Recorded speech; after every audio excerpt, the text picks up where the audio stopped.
박수로 맞이하겠습니다.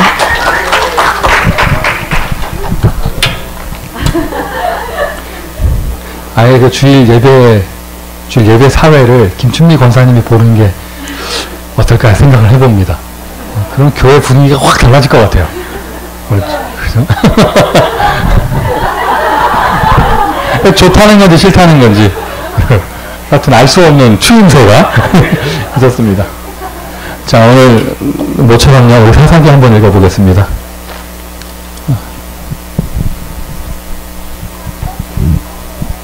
예전에 제가 강단에서 주일 메시지 하는데 여호와의 증인들은 말이에요 막 이러는데 한참 얘기하다 보니까 저 뒤에 여호와의 증인이 앉아있어요. 나 항상 이상하게 그런 경우가 많아요. 여러분 분명히 말씀드리는데 오늘 이 본문이요 그 태양아 세미나 부탁받을 때부터 준비한 거예요. 그러니까 뭐 특정인을 겨냥한 메시지거나 이거 절대로 아닙니다. 이건 미리 준비된 거예요. 준비된 거. 여러분 오늘 하나님의 음성 들으시기를 바랍니다. 자, 사사기 13장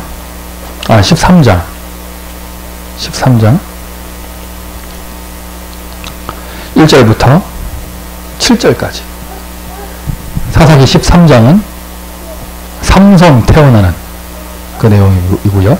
실제로 삼손은 14장에서 태어나고 13장은 그 부모가 응답받는 내용이 기록되어져 있습니다.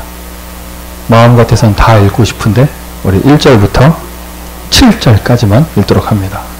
자, 우리 다 합독합니다. 사사기 13장 1절입니다. 이스라엘 자손이 다시 여호와의 목전에 악을 행하였으므로 여호와께서 그들을 40년 동안 블레셋 사람의 손에서 넘겨주시니라. 소라 땅의 단지파의 가족 중에 마누아라 하는 이름하는 자가 있더라. 그의 아내가 임신하지 못함으로 출산하지 못하더니 여호와의 사자가 그 여인에게 나타나서 그에게 이르시되 보라, 내가 본래 임신하지 못함으로 출산하지 못하였으나 이제 임신하여 아들을 낳으리니 그러므로 너는 삼과 포도주와 독주를 마시지 말며 어떤 부정한 것도 먹지 말지니라. 보라, 내가 임신하여 아들을 낳으리니 그의 머리 위에 삭도를 대지 말라.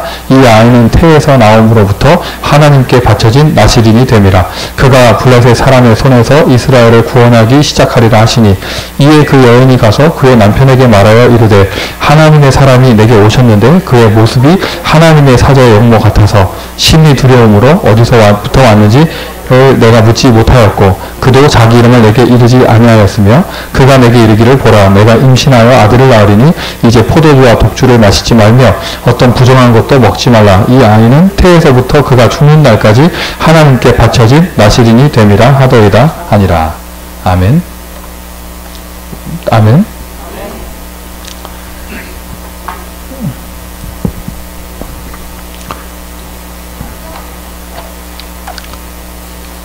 언약 붙잡은 사람이 후대 응답을 받는 건요, 하나님 오실 때 최고 중요한 사역이에요. 아멘 하십시오. 언약 붙잡은 사람이 후대 응답 받는 건 하나님 오실 때 최고 중요한 사역이고, 마귀가 볼 때는 최고로 막아야 될 사역입니다. 대표적인 모델이 헤롯 왕이 예수님 태어나던 시절 3세, 2세 이하의 아이를 다 죽이려고 그랬고, 모세가 태어나려고 했던 그때 바로 왕이 역시 2세, 3세 이하의 아이를 다 죽이려고 그랬죠. 후대를 죽이려고 하는 거. 여러분 한번 정말 기도하시면서 이게 세계복음화 사역의 결론입니다. 태아 사역, 영아 사역, 그 연결되어지는 유아 사역 응답받으시기를 바라요. 아멘 하십시오. 그래서 혹시 오늘 본문 그대로 여러가지 이유로 아이 낳을 형편이 못 되시는 분들이 계시다면 나실인의 언약 한번 붙잡아 보세요. 우리는 언약적인 이유가 있기 때문에, 맞습니까? 언약적인 이유가 있기 때문에 한번 나실인의 언약 제대로 붙잡아 보시고 인도 받으시기를 바랍니다. 요즘 제가 스티브 장로님한테 계속 그 인터넷 요거 홈페이지 얘기하면서 자꾸 그 얘기를 자꾸 하거든요. 이 테크놀로지를 누가 허락하신 거냐? 하나님이 허락하신 거 아니냐? 맞죠, 여러분? 종교개혁 할 때 마침 딱 그때 구텐베르크라는 사람이 인쇄기를 발명했잖아요. 그 전까지는 손으로 쓰거나 인쇄판 만들어 놓고 이렇게 손으로 찍어야 됐는데 유럽에서 척커덕 하면서 인쇄기가 그때 나온 거예요. 그래서 마틴 루터가 성경을 번역했는데 그거를 인쇄기로 책을 찍어내면서 전 유럽에 성경책이 퍼지면서요 종교개혁이 된 겁니다. 그 인쇄기 만드는 테크놀로지를 누가 열어주셨냐? 하나님이. 맞아요? 종교개혁하라고. 이제 신대륙을 향해서 전 세계로 복음이 이제 이렇게 막 유럽에서 식민지를 열기 위해서 막 움직일 때, 전 세계로 움직일 때, 그때 나치판이 중국에서 전해지면서 대항해 시대가 열렸잖아요. 마치 그런 것처럼. 지금은 인터넷 이런 테크놀로지를, 이런 무선전화, 모바일 이런 테크놀로지를 누가 열어주셨냐? 하나님이 하신 거예요. 세계복음화 빨리 하라고. 왜 아무도 아멘 안 하십니까? 그러면 여러분, 요즘에 이제 이런, 출산에 관한 이런 의학 기술이 어마어마하게 발전하고 있습니다. 하나님이 열어주시는 거. 할렐루야. 응답받으시기를 바라고 한번 기도하시면서 축복을 누리시기를 바랍니다. 우리는 뭐가 있기 때문에? 언약적인 이유가 있기 때문에 계속해서 부흥하는 태영아부 되기를 바라고요. 자,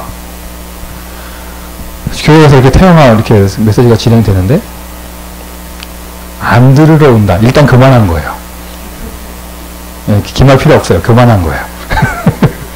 이런 하나님의 말씀이 필요 없는 거잖아요. 그 가장 중요한, 제가 이 중요한 사역이 펼쳐지는데 여기 메시지 들으러 안 온다. 일단 그만한 겁니다. 제가 이만했다고 전하세요. 모든 얘기 전하시고, 지금 이 자리에 오신 분들은, 큰일 날 뻔했다. 안도의 한심을 쉬시기 바라고, 이제 방주문을 닫아야 될 시간표가 왔습니다. 다음부터는요, 조금이라도 회비를 받으세요. 너무 많이 받으면 교회에서 이런 은혜를 돈 주고 장사한다고 욕할 수 있으니까 조금만 받는데, 조금 받는 이유는 제대로 의미를 갖고 할 수 있도록. 그러니까 미리 사전에 등록 다 받으시고, 혹시 인원이 15명 이하가 되면 저 옆에방에서 속닥하니 할 수 있도록 해주시고, 그렇게 하시면 되겠습니다. 이게 퇴색되지 않고 뭐라고 해야 되나, 정말 가치 있게 전달될 수 있도록요. 자, 이렇게 보시면 되겠고요. 자, 오늘 각인이라는 단어가 공교롭게도 나왔습니다. 그러면 여러분, 각인 이런 얘기 할 때요, 한국말로 뼈에 새긴다는 얘기인데, 좋은 게 각인되든지 나쁜 게 각인되든지 이 사람들은 각인된 대로 응답받게 되거든요. 각인된 대로 인생을 살아가게 됩니다. 이거 예화 들면 한두 끝도 없어요. 미리 결론 내리셔야 될 것이, 저와 여러분은요, 싹 다 이 자리에 있는 모든 사람 한 명도 빠짐없이 보고만이 다른 게 이미 각인돼 있었다는 거. 다 아멘 하십시오. 그것을 인정하는 것부터 시작이 되어지는 거예요. 그렇다면 우리가 이제 하나님의 은혜를 받아서 그게 이제 조금씩 치유되어져 가고 이제 많이 치유되어졌다 할 때, 우리의 후대는 나의 동기와 욕심에 의해서가 아니라 정말 이 땅에 복음 운동하기 위해서 처음부터 제대로 된 게 각인되어져야겠죠.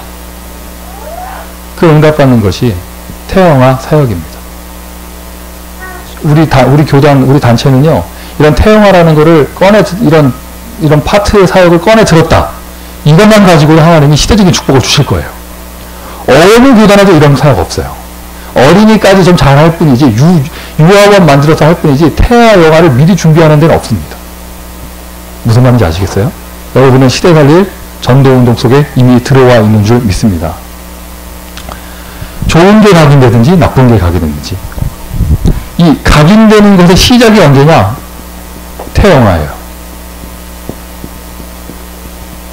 태아 때 각인되고요. 정확하게 말하면요, 여러분, 이게 바이올로지컬 쪽으로, 피지컬 쪽으로 말하면요, 특히 여자분들 쪽은 태아 되기 전부터 각인되어져요. 무슨 말인지 아시죠? 아세요? 아시죠? 그 태영아 세미나를 1년에 한 번 정도는 이런 의학 전문가가 와서 좀 할 필요도 있어요. 그래서 다양하게 전문인들 불러서 할 필요도 있습니다. 남자들은 내가 알코올 중독이었다. 아시잖아요, 여러분. 정소, 정자, 이거 아시잖아요. 남자 정자는 일정 기간이 지나면 없어져 버려요, 몸 안에서. 그렇기 때문에 그런데 여자는 난소가 언제부터 준비되어져요?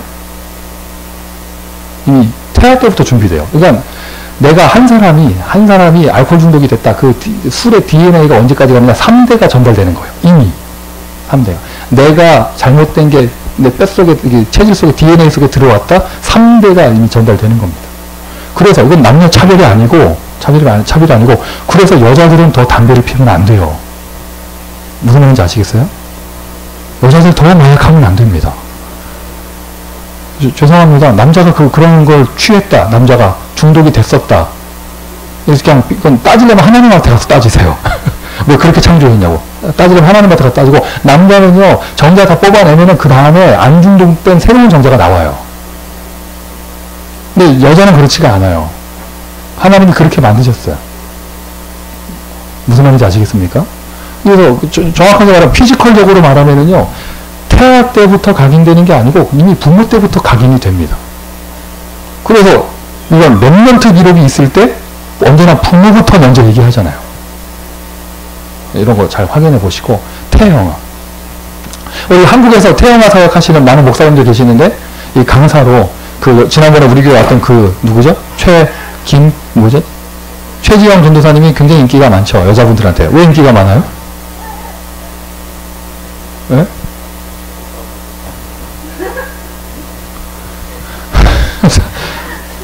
이뻐서 인기가 많대, 김승희가.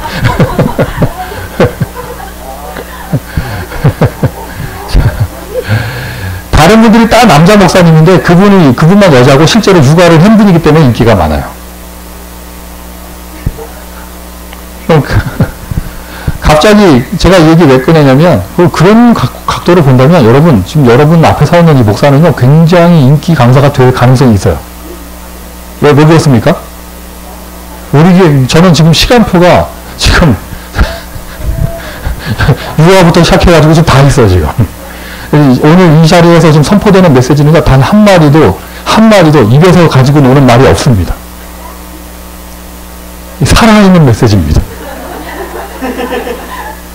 진짜 여러분, 저 웃으면서 얘기하지만은요, 제가 애가 셋이에요.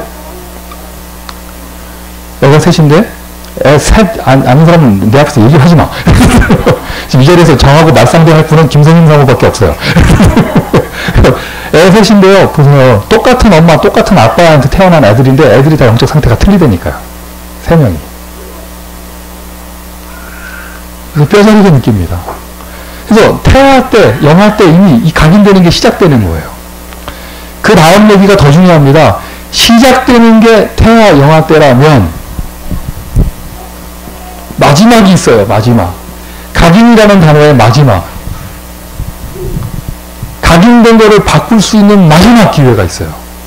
그게 언제냐? 그게 유아 때예요. 조금 크게 보면 유치원 때까지. 이때까지가 아이에게 좋은 게 각인됐든지 나쁜 게 각인됐든지 바꿀 수 있는 마지막입니다. 그래서 이 시간표를 절대로 놓치면 안 되겠죠. 부모 입장에서도 놓치면 안 되겠고요. 교회 입장에서도 놓치면 안 돼요. 각인의 관점으로 볼 때. 저와 여러분이 받은, 그러니까 지난주 메시지 사명 체험이었는데, 최고의 사명이 있다면 하나님께 말씀을 받아서 맞는 것도 최고 사명이고, 하나님의 말씀을 받아서 그것을 심부름할 수 있다. 특별히 새신자에게 말씀을 심부름하고 현장의 말씀을 심부름하는 것도 최고로 받은 축복의 사명인데, 나의 후대, 우리의 후대에게 하나님의 말씀을 받아서 전달할 수 있는 심부름을 받았다. 이거보다 더 큰 축복이 없어요. 아멘 하시길 바랍니다. 여러분이 그 축복받은 사람입니다. 자식은 여호와께서 주신 기업이요, 장사의 수중에 있는 활통에 있는 그 활, 그거와 똑같단 말이죠. 우리 게 아닙니다. 여호와께서 주신 기업, 나에게 맡기신 하나님의 렘넌트, 그에게 말씀을 전달한다. 몇 주 전에 우리 웨스트 지역에 준비된 미션홈에 갔는데, 이름하여 명집에 갔는데, 명하우스에 갔는데, 끝나고 통성기도 하는데 제가 깜짝 놀랐어요. 눈 떠서 봤어, 내가. 목사가 눈 떠가지고 너무 놀래가지고. 명세형이가 통성기도 하고 있는 거예요. 자기 얘기한다고 쳐다보는 거 봐. 저기 집에 가면은요, 명세형 의자가 있어요. 조그마한 의자, 유치원 의자. 거기 앉아가지고요, 하나님 주시옵고, 통성기도 하고 있더라고요. 제가 깜짝 놀랐어요. 아, 우리 집에 계신 동갑내기 어떤 분은 그리스도 아직 하고 계시는데, 세계 보고 막 하고 있는데, 명세형이 막, 물론 여자애들이 많이 더 빠른데, 이거 통성기도 하고 있더라고요. 야, 보면서. 명모 삼천지교. 맹자가 어릴 때, 처음에 어디부터 시작되죠? 술집 옆에서 살았더니, 맹자가 어릴 때 술장사 흉내를 내고, 그래서 맹자 엄마가 그걸 보고 이사를 가잖아요. 이사 간데 어디에? 묘지 옆에. 그래가지고, 자꾸 애가 장례식 하는 아이고 하면서 놀고. 한 번 더 이사 갔어요. 하여튼, 학교 옆으로 갔는데, 그때 이제 애가 공부하는 놀이를 하더라. 맹자 엄마가 3번 이사 갔다. 그 얘기잖아요. 어릴 때 그런 기도하는 그림, 전도하는 그림이 들어갔다. 성장기에 잠깐 탈선할 수 있을지 몰라도요, 각인된 거는 기성세대에 돼서 반드시 나오게 돼 있습니다. 남의 집에 얘기했다고 그렇게 이상한 표정 짓지 마시고, 여러분 모든 자녀에게 다 해당되는 거예요. 우리 교회 유치부 그 교사들이 얘기를 해요. 현장에서 온 친구들하고 우리 교회에서 태어나 자란 애들하고 너무 차이가 많이 난다. 복음 있는 엄마, 복음 있는 아빠 밑에, 특별히 그냥 복음이 아니고 전도운동하는 부모 밑에서 태어났다. 그 아이에게는요, 시대적인 하나님의 계획이 있습니다. 감히 주혜정이 입을 열어서 말을 합니다. 여러분들은요, 많이 낳는 게 하나님 계획이에요. 아멘 하세요. 분위기 이상해진다 갑자기. 그래서 물론 이렇게 임팩트 있게 한 명 딱 나서, 어느 시대는 한 명이면 됐으니까 이렇게 해도 되겠지만 인도 받으시기를 바라고요. 하나님의 말씀을 후대에게 전달한다. 굉장히 중요한 것이죠.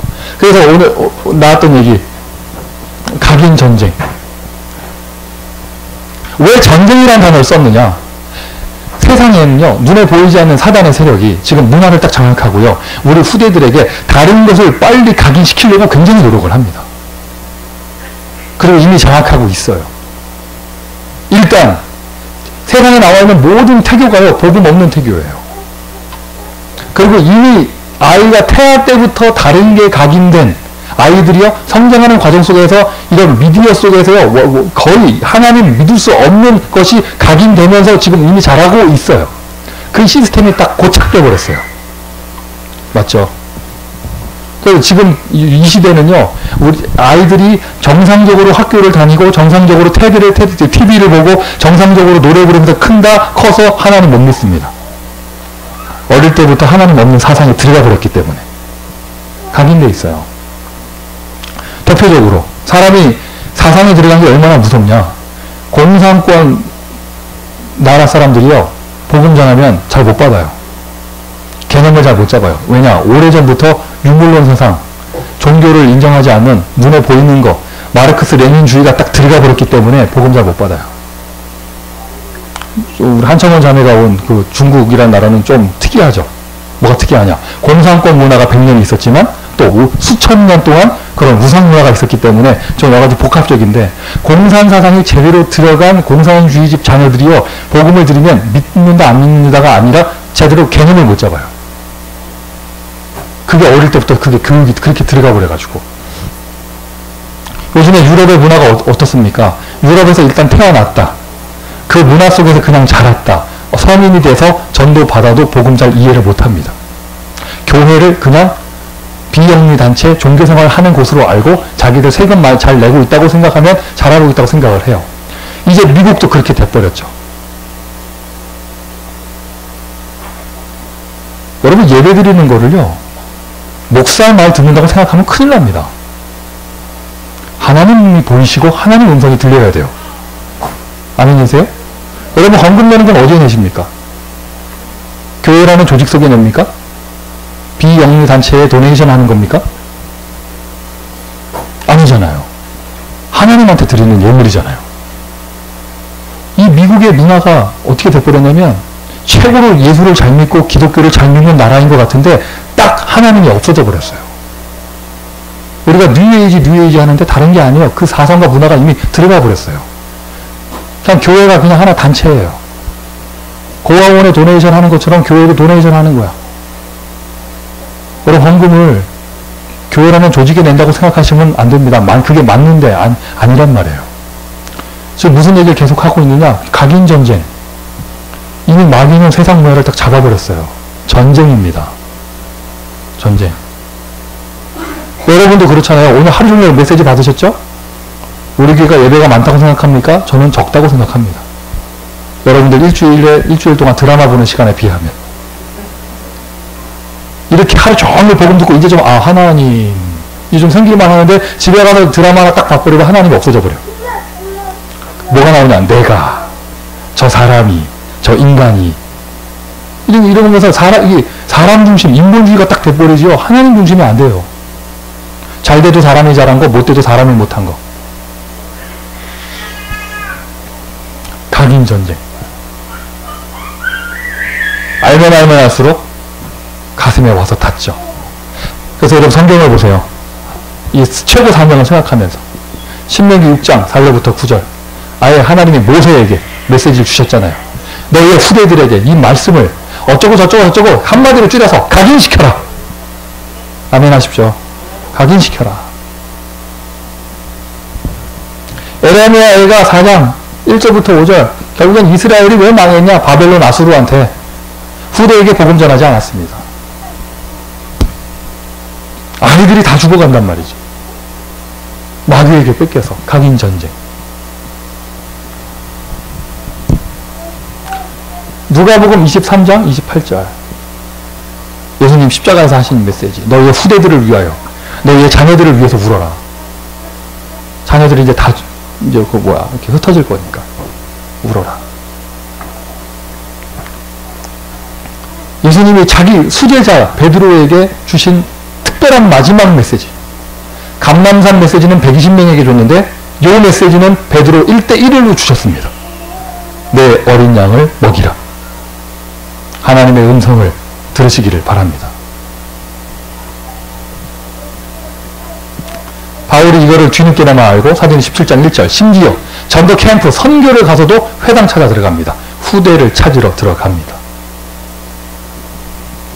사도행전 18장 4절 회당, 사도행전 19장 8절 회당. 각인 전쟁. 여기 오늘 대학생들 좀 참여했는데 의식이 있어야 됩니다. 제가 기회가 되면은 얘기를 하고 또 뭐죠? 찾아와서 물어보면 얘기를 해요. 언제나. 평상시에 기회가 안 되니까 얘기를 못 하는데 결혼을 놓고 기도하는 선남 선녀에게 네가 결혼할 그 남자가, 네가 결혼할 그 여자가 너의 와이프만 되는 게 아니다. 와이프만 되는 게 아니고 뭐가 됩니까? 내가 나의 아이의 엄마가 됩니다. 내가 결혼할 그 남자가요, 나의 남편만 되는 게 아니에요. 내가 낳을 아이의 아빠가 됩니다. 그러면 그걸 생각하면 생각이 많이 달라져요. 맞죠, 여러분? 각인, 뭐라고요? 전쟁. 이게 어떻게 보면 지난번에 체첸 얘기한 것처럼, 체첸. 러시아가 체첸을 막 공격해 들어가는데 사람이 너무 많이 죽어가지고 이게 막 민족이 막 멸절될 위기에 놓이니까 부모들이 막 14세, 16세가 제된 자기 딸들을 막 시집을 보내는 거예요. 결혼을 시키는 거예요. 다 죽어가지고, 남자가 다 죽어가지고요. 여러분이 좀 민족이 씨를 남겨야 되거든, 지금. 그래서 애 낳으면 사명 주고 보내는 거예요. 실제로 20세기에 있었던 일이에요. 전쟁이라니까요. 이게 영적인 전쟁입니다. 세계복음을 하느냐 못하느냐. 지금 이 시대가요, 요 사사기 시대하고 똑같고, 방금 삼손 얘기했는데 그 전에 1절에 이스라엘 백성, 여호와의 백성, 그 하나님의 자녀들이 다시 여호와의 목전에 악을 행하여 1절에 나오잖아요. 이 시대가 똑같은 시대예요. 그때 하나님은 한 남자 한 여자를 택하셔서, 하나님 참 짓궂어요. 꼭 여기도 나와요. 애 못 낳는 집을 택하셔가지고. 하나님 방법인가 봐. 사무엘도 그랬잖아요. 사무엘 태어날 때는 더 짓궂어. 옆에 애 잘 낳는 경쟁자를 한 명 또 두셔가지고 마음을 심히 괴롭게 해서 기도를 막 시켜가지고. 하나님 방법이죠. 하나님 방법. 저와 여러분에게 주신 특별한 사명이에요. 그래서 이런 관점으로 볼 때 우리의 사명입니다. 사명. 첫 번째로 이런 태영아 파트에서는 또 오늘 확대해서 유아까지 보면 이런 파트에 은혜 받아야 될, 반드시 이런 절대적인 전쟁의 마인드를 가지고 반드시 은혜를 받아야 될 세 대상이 모여 있어요. 저 잠시 후에 말씀드리겠지만, 그런데 아이러니컬하게 현대 교회 시스템 속에서는요, 이 반드시 은혜 받아야 될 세 대상이 은혜를 못 받게끔 시스템이 되어 있어요. 이거 반드시 회복해야 됩니다. 우리 교회가 미국 사회의 대표적인 교회가 되려면 이 부분 잡으면 대표적인 교회 될 수 있어요. 반드시 은혜 받아야 될 첫 번째 대상.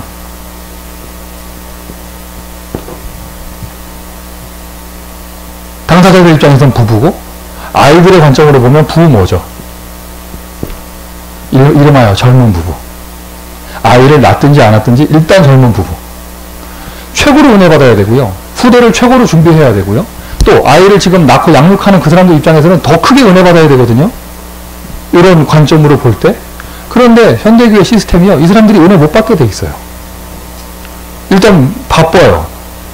교회에서. 세상에서도 바빠요. 맞죠? 최고로 바쁜 시간표.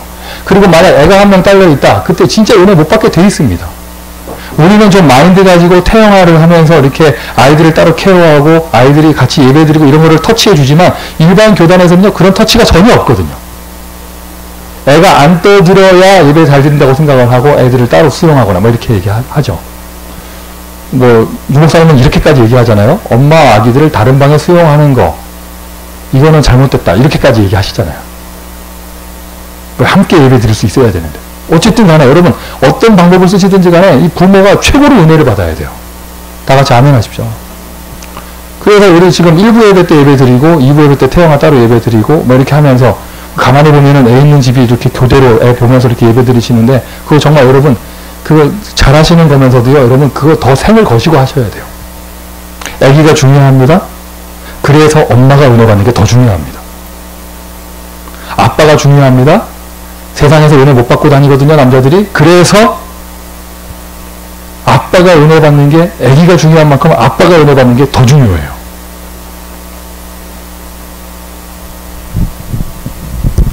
최고로 갈등 많은 시간표고요. 요즘 시대가 얼마나 힘듭니까? 경제가. 이 아이를 처음 낳고 키우는 그 20대 후반, 30대 이런 초중반의 남자들이 세상에서 최고 살기 힘들 때예요. 그리고 이제 여자들은 집에서 직접 애를 케어하면서 더 힘들 때죠. 당사자 누가 괴롭히지 않아도 혼자 있을 때 갈등이 많아. 그리고 일단 부딪히면 갈등할 게 많고, 최고로 부부싸움 많이 할 때가 이때고. 이 시간표 오기 전에는 부부싸움 할 일도 없고, 이 시간표 넘어가면 또 부부싸움 할 일이 별로 없어요. 근데 딱 요 시간표에 부부싸움 할 게 굉장히 많아요. 경제적인 갈등, 사람 갈등, 뭐 여러 가지 새로운 갈등, 거기에 애가 태어나고 뭐 이러면서 갈등할 게 많은데, 이 말은 무슨 말이냐? 갈등이 많다는 말은 중요한 시간표란 뜻입니다. 중요한 시간표.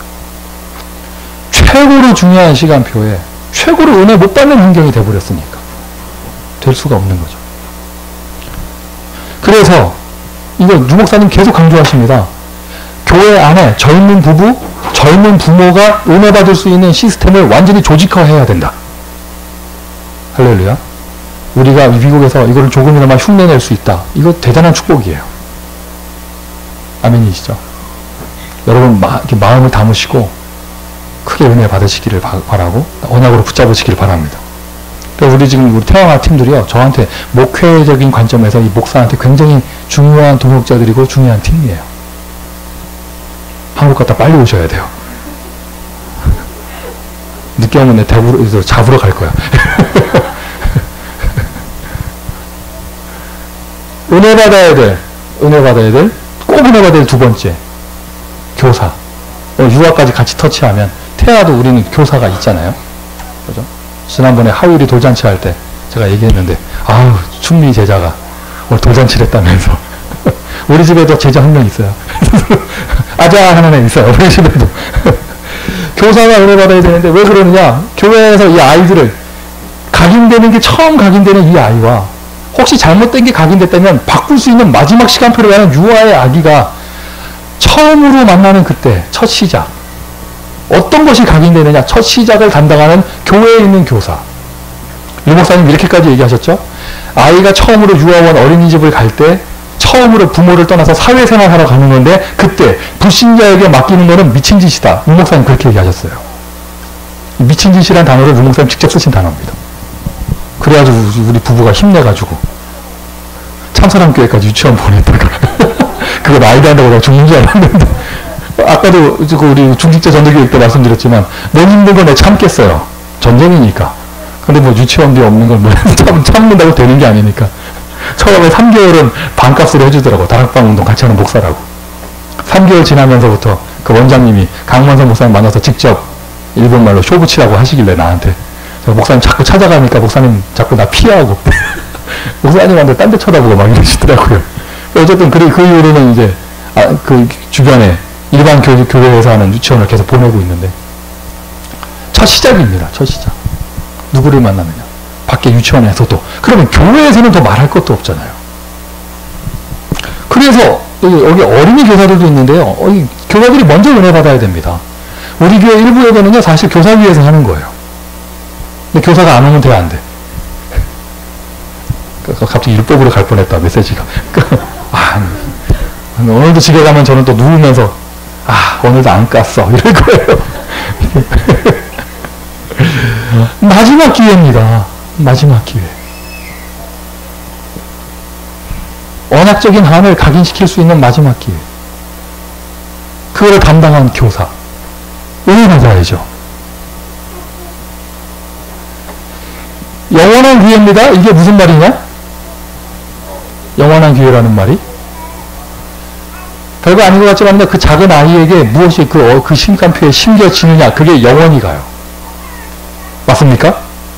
그러면 지금 교사들이 유아들을 맡았다. 우리 태양아부에서 아기들과 함께 예배를 드린다. 그 시간표가 이제 영원하게 결정될 그 아이의 각 있는 거를 결정하는 영원한 기회라니까요. 은혜 받으시기를 바랍니다. 반드시 은혜 받아야 될 세 대상 중에 세 번째. 누구겠습니까, 이제? 부모 나왔고 교사 나왔으면. 뻔한 거잖아요. 그 애기 당사자, 태아. 뱃속에 있는 아이. 태어났습니다. 우리 대현이, 영아. 근데 슬슬 걸어가니까 뛰어댕깁니다. 유아, 송대엽이. 난 또 있어, 유치. 다 있어. 태아, 영아, 유아. 그 아기 당사자. 아이들이 은혜 받아야 돼요. 반드시. 그런데 교회에서 요 아기들 최고로 각인되는 중에 중요한 시간표 요때에 그 아이들 대상으로 메시지를 제대로 전해주는 교회가 없단 말이죠. 우리 교회 이것이 있다. 여러분은 세계 최고의 교회를 지금 다니고 계세요. 아무리 아멘 안 하셔도 사실이에요. 그것도 미국에서. 아시죠? 지난번 메시지 했잖아요. 진짜 랩넌트는 한국에 있으면 랩넌트가 아니에요. 왜 안 흩어졌잖아. 아무리 좋은 거 많이 해도 거기는 랩넌트가 아니에요. 흩어지지 않았어요. 그냥 남은 자예요. 남은 자, 흩어진 자, 숨겨진 자 다 하려면 일단 흩어져야 되는데. 미국에 와야 랩넌트예요. 왜 아멘을 안 해? 진짜 하나님 보실 때 중요한 아기들은요, 어디서 태어나냐? 이 시대에는 미국에서 태어나게 돼 있습니다. 그럼 그 아기들이 은혜 받아야 된다. 왜? 가장 중요한 영향을 받을 때이기 때문에.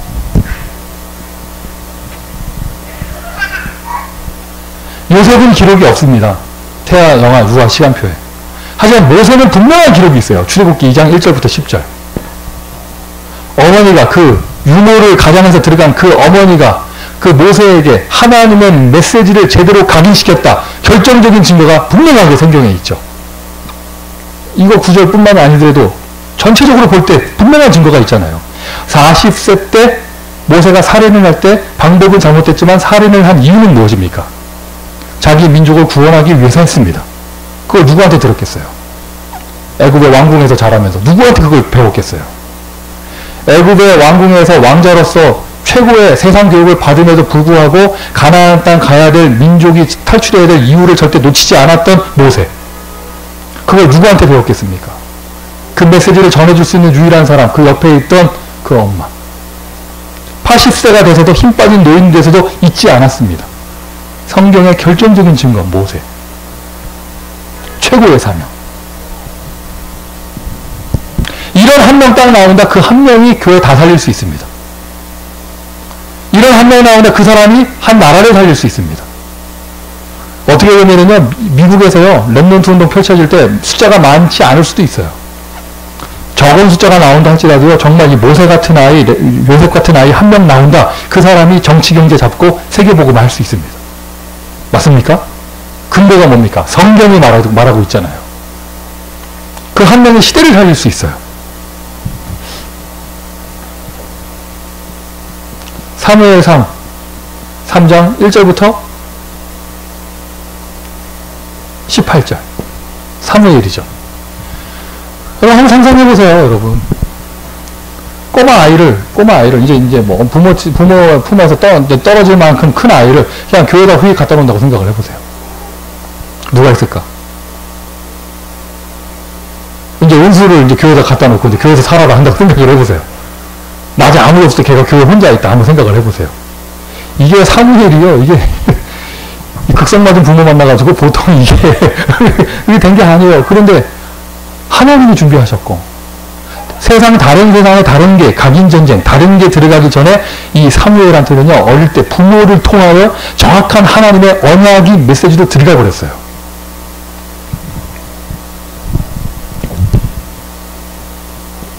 천주교에서 마리아를 믿는다고 해서 우리가 마리아가 자꾸 마리아를 끝까지 끌어내리는데 마리아를 심상치하면 안 되지만 언약 잡은 언약의 사람으로 볼 때 예수님의 어머니 마리아는 대단한 사람이에요. 맞죠? 누가복음 2장 52절 키가 자라고 지혜가 자라고 누구 얘기입니까? 여러분 메시아이신 예수님도 하나님이 부모부터 준비하셨습니다. 여기 우리 아가씨들 있는데 생각을 해보세요. 내가 진짜로 내가 결혼도 안 했고 남자를 가까이 한 적이 없는데 어느 날 내가 배가 불러온다고 생각을 해봐. 일단 듣기만 해도 끔찍하죠. 그게 마리아가 겪은 일이에요. 그런데 자고 있는데 천사가 나타나가지고 없애지 말래. 성령으로 잉태됐다고 하면서. 그거 믿겠어 그거를? 마리아에게 벌어진 일이에요. 지금 이 시대 21세기에도요. 결혼 안 한 여자가 애 배고 막 이러면 그거 좀 망측한 건데 그때 고대 율법사회 간음하다 걸리면 현장에서 걸리면 돌로 쳐 죽이던 그때 이스라엘 유대 사회에서 마리아가 애를 가지게 된 거예요. 마리아는요 예수를 생명 걸고 나왔습니다. 맞죠? 생명 걸고 언약 붙잡은 누구의 엄마? 예수의 엄마. 하나님은요 메시아 예수를 그리스도를 보내실 때도 언약집 붙잡은 엄마를 준비하고 보내셨어요. 그 아버지 요셉도 우리가 말하면 길어지죠. 거기에서 태어난 예수. 태아 때부터 준비된 분. 그리고 온전하게 성장케 했죠. 영아 유아 시절을 요셉과 마리아가 키운 거예요.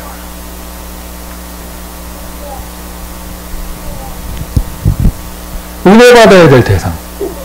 저는 목사로서 두렵고 떨립니다. 아버지로서도 그렇지만 목사로서. 왜냐? 하나님이 나한테 이 사명을 주셨구나.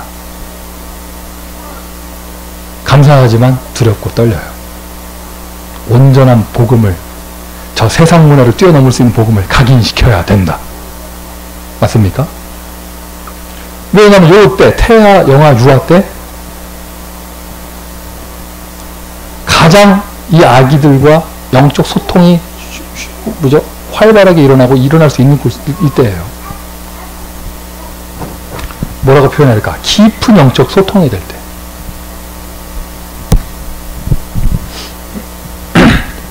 밑으로 들어갈수록 더 하죠.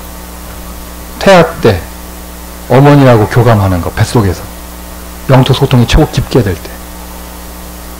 아버지의 목소리를 들으면서 태아 때, 뱃속에 있을 때. 영적 소통이 깊게 될 때. 요거 넘어가면 이제 말대꾸하기 시작하고 뭐 이렇게 되는데, 그래서 이게 감성적인 소통을 넘어서서 영적 소통이 될 때. 그러니까 저희 부부가 아이를 연속으로 막 낳다 보니까 우리 둘째 아들한테 제가 사랑을 많이 못 줬어요. 이유는 싫은 게 아니고 이유는 우리 큰딸이 이제 막 걸음마 할 때 애가 동생이 생겨버렸거든. 엄마를 잃어버리게 되니까 제가 우리 딸 시달리지 않게 신경을 많이 썼어요. 그러다 보니까 아들한테 아빠가 사랑을 많이 못 줬어. 그 마지막 시간표. 요즘에 우리 딸이 제 옆에서 자거든요. 잠들면 제가 싹 일어납니다. 섭섭하지 않으시게 깊게 잠든 다음에 누구한테 가냐? 우리 아들한테 가요. 요즘 재미 들려가지고 아들이 안 자고 다 기다리고 있어. 자는 척 하고 있다가 기다리고 있어요. 그때 저 깜짝 놀라요. 거울인가? 깜짝 놀라요. 누가 거울을 여기 눕혀놨지? 깜짝 놀라게 했는데 기도해주고. 이제는 어느 정도 단계까지 됐냐? 엄마한테 가라고 해도 안 가지, 밤에 잘 때. 이건 기적입니다. 성대협이 아시잖아요, 어떤 애인지. 엄마 없으면 죽는 애예요. 근데 그 아이가 엄마한테 안 가요. 아빠 옆에서 자요. 영적 소통. 제가 결단했어요. 나는 우리 성대협의 마지막 시간표를 아빠로서 놓치지 않겠다. 아멘 하는 분만 축복 받으세요. 그래서 계속 너는 렘넌트 선교사다. 얼굴은 또 왜 그랬니? 그래서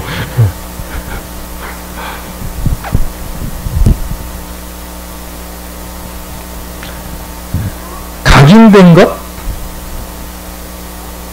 이것이 영원히 갑니다. 이때는. 다 공감하시죠? 여기 이미 그 나이 들어서신 분들 계셔요. 젊은 사람들 중에도. 요즘은 여러분 사회생활 하면서 노래방 가서 노래해야 될 시간 그런 기회가 있기 때문에 노래 좀 하나 외우려고 하면 가사가 안 외워지죠. 요즘에. 그래서 어느덧 나이가 그렇게 되셨죠. 이상하죠. 어릴 때 봤던 만화 영화 주제가는 왜 지금까지 기억나? 가사 쓰지 않아도요. 그냥 부르면 끝까지 다 나와요. 어릴 때 배웠던 만화 영화 주제가가 그냥 다 나와요. 막. 어릴 때 배운 게 영원히 갑니다.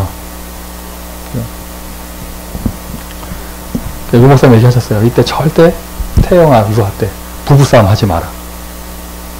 이 메시지를 금요일에 준비하는데 사실 제가 수요일 목요일 이틀 동안 우리 와이프랑 말 안 하고 있었거든.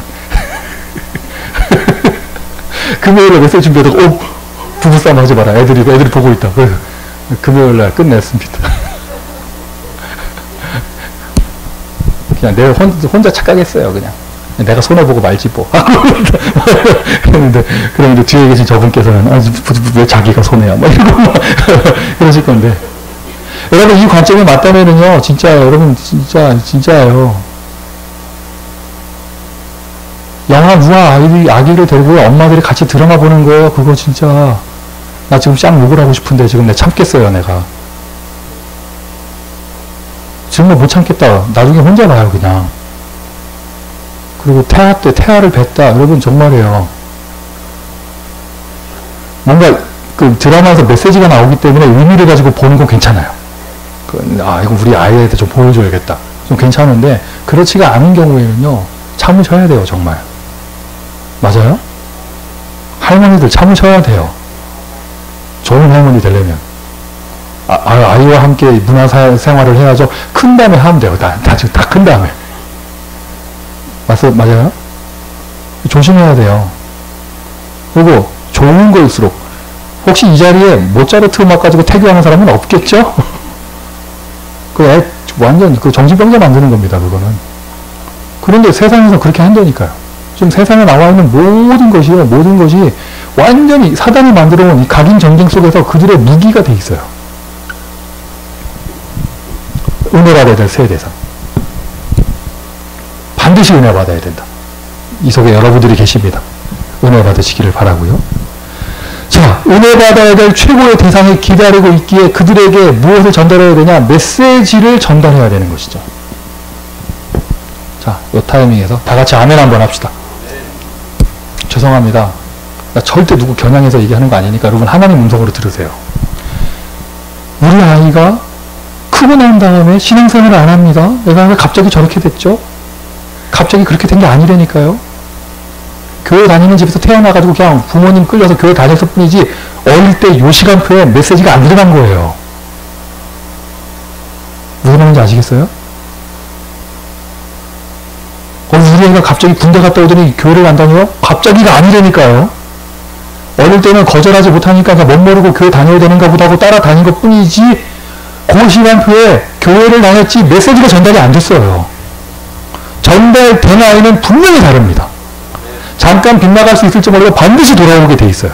그리고 오히려 반대가 돼야 돼요. 전혀 사명자 아닌 줄 알았는데 어릴 때 주워 들어놓은 것 때문에 기성세대가 돼서 사명자로 자리를 잡아야 됩니다. 철치 멤버하고 크리스천이 다른 거라니까요. 교회에서 그냥 예수님 어디 계셔? 애들이 이거 한다고 귀엽게 보면 안 돼요. 제대로 메시지 제대로 집어넣어야 됩니다. 할렐루야. 그래서 그럼 이 메시지를 누가 먼저 받아야 되냐? 애들 얘기하기 전에 오늘 오전에 각인 했더니 막 부모들이 막 애들 막 잡으려고 하는 분위기도 좀 있는데 아니에요 여러분. 애들 뼈에 새겨야 된다면서 여러분이 먼저 은혜 받으세요. 여러분이 몽둥이를 쪼개 파야 된다면서 자기 다리 먼저 때려. 교사가 교회 시스템 속에서는 교사가 먼저 은혜 받아야 되고 그리고 이 가정 시스템 속에서는 하나님이 세우신 교회 가정 속에서는 부모가 먼저 메시지를 전달받아야 돼요. 먼저 체험하고 먼저 은혜 받으면 그게 차여지는 만큼 그냥 살아있는 메시지가 아이들에게는 자동으로 전달되게 돼 있습니다.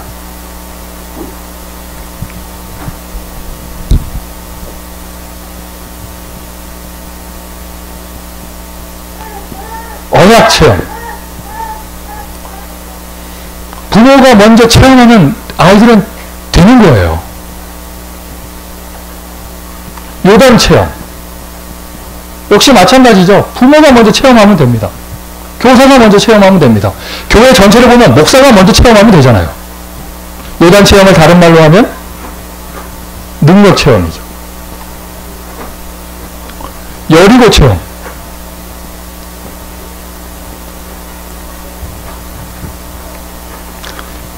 사명 체험이죠. 자, 이거를 언약 체험을 뭐라고 하느냐? 그걸 보고 복음이라고 그래요. 말씀, 복음의 내용, 그리스도. 아는 게 아니라 베드로처럼 체험할 수 있도록 증인된 부모를 통하여 그 아이에게 이것이 체험되어지고 전달되게 됩니다. 특히 태아, 영아, 유아 때는 절대적이죠.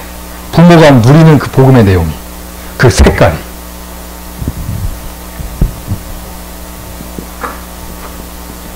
능력, 이거 기도죠. 이상한 기도, 잘못된 기도가 아니라 정말 제대로 된 언약의 기도를 부모가 먼저 체험할 때 아이들에게 전달되게 돼 있어요. 이걸 다른 단어로 하면 전도잖아요. 비슷한 단어로 증인되는 거니까 증거, 증인, 하나님 주시는 응답, 기도의 응답 체험하는 거. 이 세 가지가요 성경의 모든 것입니다. 이 세 가지가요 언약의 모든 것, 복음의 모든 것입니다. 하나님 말씀의 모든 것입니다. 이것만 체험하면 되는데 먼저 은혜 받아야 될 최고로 중요한 대상들이 지금 여러 가지 시스템 속에서 사각지대가 돼 있어요. 중요하게 전달되기를 주님의 이름으로 축원드립니다.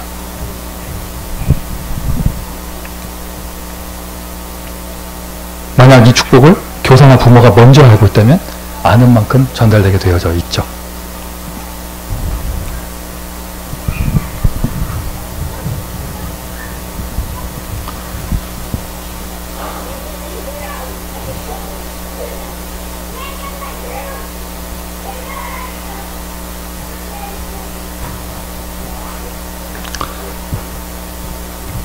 제가 총각 전도사로서 중매시장에서 한창 인기가 많을 때 저는 이상하게 아가씨들한테 인기가 없었고 목사님과 사모님들에게 인기가 많았는데 그거 높은 자리에 계신 목사님들 따님하고 뭐 자리가 만들어졌을 때 그거 거절하기 되게 힘듭니다. 잘못 거절하면 괘씸죄 들여가지고 안수받기 힘들거든요. 거절할 때 잘해야 돼요. 목사님들이 나한테 얘기하는 거예요. 근데 가만히 보니까 목사님들이요, 자기가 체험한 거에 반대를 얘기하더라고. 어떤 목사님, 나이 많은 목사님들이 와서 저한테 얘기해요. 송전도사, 반드시 결혼은 사랑하는 사람하고 해야 된다. 당연한 얘기를 왜 하실까? 가만히 보니까요, 본인께서 예전에 복음 모르고 종교 율법생활 할 때 사명만 가지고 결혼했어. 자기 본인께서. 특히 어떤 선교단체에서는 아예 위에 있는 사역자가 정해주잖아요. 너 결혼해라. 그럼 결혼하는 단체도 있잖아요. 나중에 이 다락방 전도운동 참 복음을 접하고 보니까 돌아갈 수 없는 그 세월이 너무 그거한 거예요. 또 반대로 얘기하는 목사님도 계세요. 송 목사, 사랑이 중요한 게 아니야. 그거는 뭐 1년 안에 끝나. 이러면서 사명이 통하는 사람하고 결혼해야 된다면서. 가만히 보면은요, 가만히 보면 본인이 갖고 있는 거에 뭔가 이거, 어떤 분들은 또 뭐 돈 잘 버는 사람을 만나라, 뭐 피아노 하고 원장이면 딱이다, 뭐 이러면서. 근데 그 보면은 다 자기가 못한 거, 막 그걸 얘기하더라고요. 참고만 할 뿐이죠. 갑자기 이 얘기를 왜 하느냐? 저도 목사가 되고 나서 보니까 김세현 전도사한테 그런 얘기를 하고 싶어요. 애를 낳고, 결혼해서 애를 낳고, 그게 될지 모르겠지만 결혼하고 나서 애를 낳고 애가 다 큰 다음에 담임 목사를 하든지, 아니면 아예 그냥 총각일 때 개척해서 담임 목사를 하든지, 그래서 교회 부흥하고 나서 결혼해서 애를 낳든지. 무슨 말이냐, 이거는 절대 복음 아닙니다. 그냥 제 체험입니다. 첫째 딸을 낳을 때 저는 북목사였어요. 굉장히 인정받았습니다. 할렐루야. 우리 사모도 뭐 부목사 사모로서, 송민규 목사 사모로서 뭐 교회에서 싫은 소리 들을 거 없었고, 거기서 뭐 저는 늘 또 교회에서 맡은 파트가 전도 캠프를 해가지고 늘 은혜만 받으러 다니고 좋았어요. 그때 태어난 딸. 그리고 지금 저희 교회가 어느 정도 궤도권에 들어왔잖아요. 나 깜짝 놀랐네. 1월 달에만 등록자가 8명이래. 방문 말고 등록이. 2월 달에 2명. 눈 감았다 떴는데 10명 늘어났어, 교인이. 할렐루야? 그랬는데, 그런데 또 마침 또 저 뒤에는 저 셋째 아이를 임신하고 저 아이가 태아 영아의 시간표를 갈 때 우리 교회에는 이렇게 태영아 파트가 있어가지고 매일 예배 드리는 게 되고, 그때 태어난 저 아이. 근데 교회가 막 성장하는 시간표에서 많은 목사가 영적인 싸움에 접하고, 교회 안에 밖에 많은 마귀 역사가 있고, 중요한 시간표마다 캠프 할 때마다 별의별 일이 다 생기고, 그때 임신하고 그때 태어난 아이 달라요. 또 아빠 엄마는 당연한 시간표를 간 건데 하필이면 그때 태어난 아이 달라요. 부모 마음이요,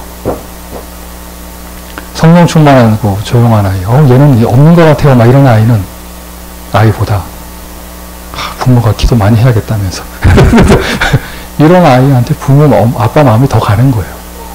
남들은 뭐라 할지 모르지만. 네? 네. 그래서 제가 좀 생을 걸었어요. 2013년 전도 캠프에 올인하는 게 아니라 내 아들의 마지막 시간표를 나는 절대 놓치지 않겠다. 여러분들은 지금 지구상 최고의 태영아 메시지를 듣고 계십니다. 할렐루야? 알아서 새겨 들으시고. 혹시 바울의 연사를 받은 게 아닐지도 몰라.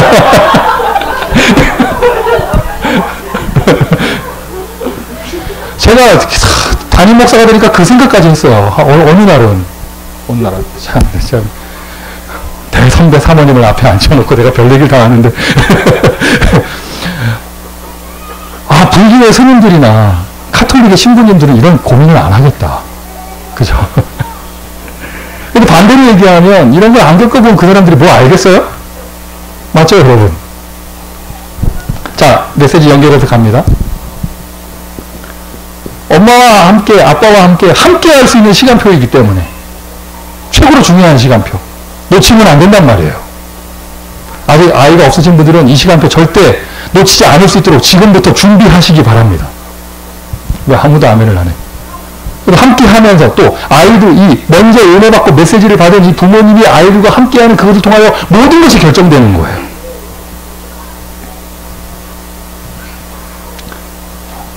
교사들도 확인해야겠죠. 아이들의 배경, 좋은 거, 나쁜 거 다. 그 속에서부터 나온 상처. 없는 사람이 누가 있겠습니까? 창세기 3장 이후에 모든 사람에게 이게 다 있는 겁니다. 아이도 마찬가지고요. 없을 수가 없어요. 그거를 알면 그게 축복으로 바뀌어질 수 있는 것이죠.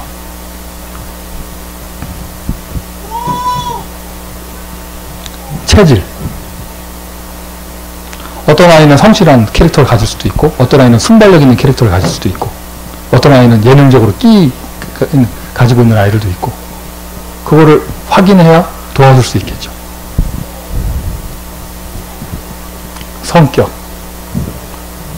좋은 성격, 나쁜 성격 말하기 전에 하나님이 주신 캐릭터. 이 아이에게 하나님은 어떤 성격을 주셨는가?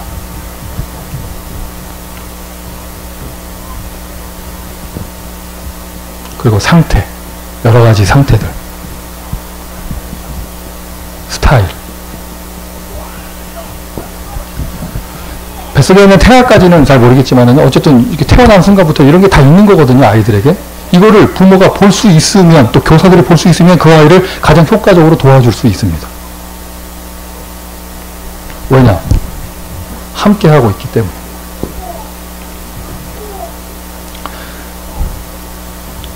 어떻게 보면 청소년 파트, 대학 파트보다 태아, 영아, 유치 파트에서 이게 더 필요해요. 이게 더. 잘 확인해 보시기 바라고. 자, 시간 많이 지났기 때문에 결론을 맺습니다. 결론. 이제 여러분들은 인생 캠프를 시작해라. 인생 캠프를 시작해라. 그래서 성경 구절 4개를 참고하시면 되겠습니다. 사도행전 1장 3절. 무엇입니까? 하나님 나라에 대하여 40일을 이야기하셨어요. 40일. 그래서 여러분, 무슨 일이든지 이렇게 시작하셔야 됩니다. 하나님께 은혜 받고 말씀 속에서 무슨 일이든지 시작하셔야겠죠.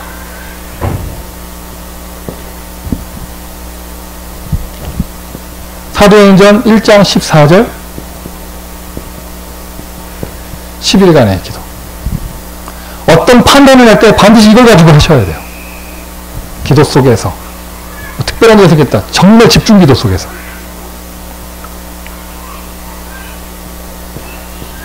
사도행전 2장 42절.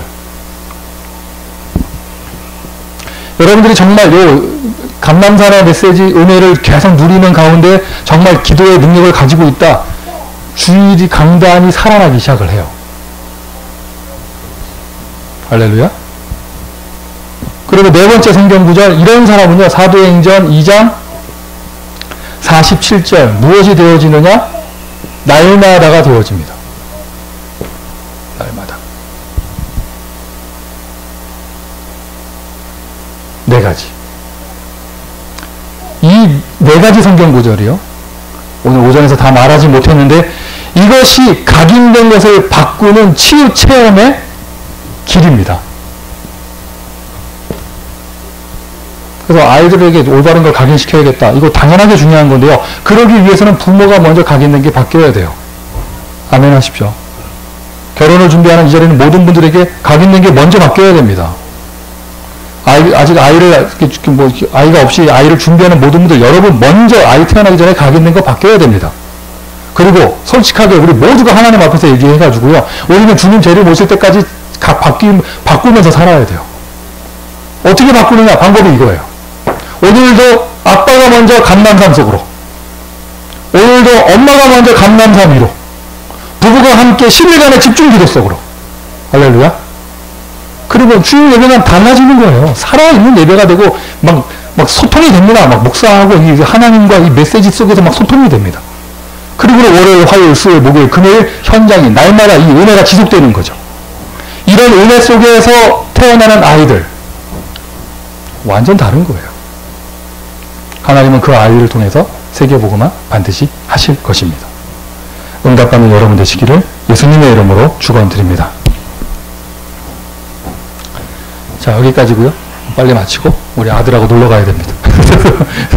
우리 합심으로 한번 기도하고요. 여러분 각자 시간표에 맞게 하나님이 우리에게 주신 사명, 최고의 사명, 후대에게 복음의 언약의 메시지를 각인시키는 그 최고의 사명, 하나님 감당할 수 있도록 나에게 먼저 은혜 달라고, 또 이 시대적인 사명을 감당할 수 있는 교회가 되게 해달라고 우리 합심으로 한번 우리 기도하고요. 기도한 이후에 우리 사회자 나오도록 하겠습니다.